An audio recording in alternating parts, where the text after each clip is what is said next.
National Congress party తరఫున అలాగే మన రాష్ట్రం, మన తద్వారా మన దేశం ప్రజానీకం తరఫున ఈరోజు మా మీడియా మిత్రులకి, మా పాత్రికేయులకి అందరికీ చేతులెత్తి నమస్కరిస్తూ విన్నపిస్తున్నాను.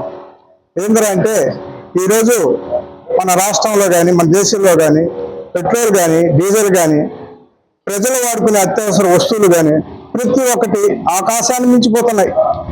ఈ దేశం పరిస్థితి ఎంత దూరం పోతుందో అర్థం కావడం లేదు. ఒకనాడు 2014లో కాంగ్రెస్ పార్టీ ఉన్న రోజుల్లో 50 రూపాయలు పెట్రోల్ పెంచితే 50 రూపాయలు ఎందుకు పెరిగిందని మన ప్రీతమ నాయకుడు రాజశేఖర రెడ్డి గారు ఆ భారం కూడా నేనే నెత్తినేసుకుంటాను, ప్రజల మీద భారం కట్టను, ఆ 50 రూపాయలు కూడా నేనే కట్టుకుంటాననేసి చెప్పిన ఎంతో మంది మహానుభావులు మన రాష్ట్రంలో పరిపాలించారు. కానీ ఈ రోజున ఎలా ఉంది పరిస్థితి అంటే చాలా ఘోరంగా ఉంది. మన రాష్ట్రం ఏమవుతుందో, తద్వారా మన దేశం ఏమవుతుందో ఏమీ అర్థం కాని పరిస్థితుల్లో ఇరుక్కుని ఉంది. ప్రతి ఒక్క వస్తువు మీద రేటు వాళ్ళు ఇష్టంగా పెంచుకుంటూ పోతున్నారు.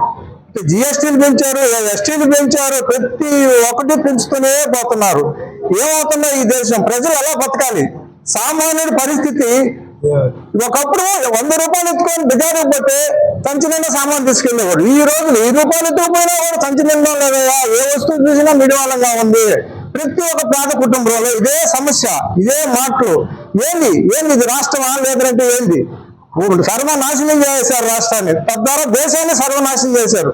ఒకప్పుడు కాంగ్రెస్ పార్టీలో ఉన్న నాయకులు ప్రజల కోసం పరిపాలన చేస్తే ఈ రోజు ఉండే నాయకులు దేశాన్ని దోచుకునే దాని కోసమే పాలన చేస్తున్నారు. కానీ ఎవరు దేశం కోసం పాటుపడే మనిషే కనబడడం లేదు. ఏంది ఈ పాలన? ఏంది?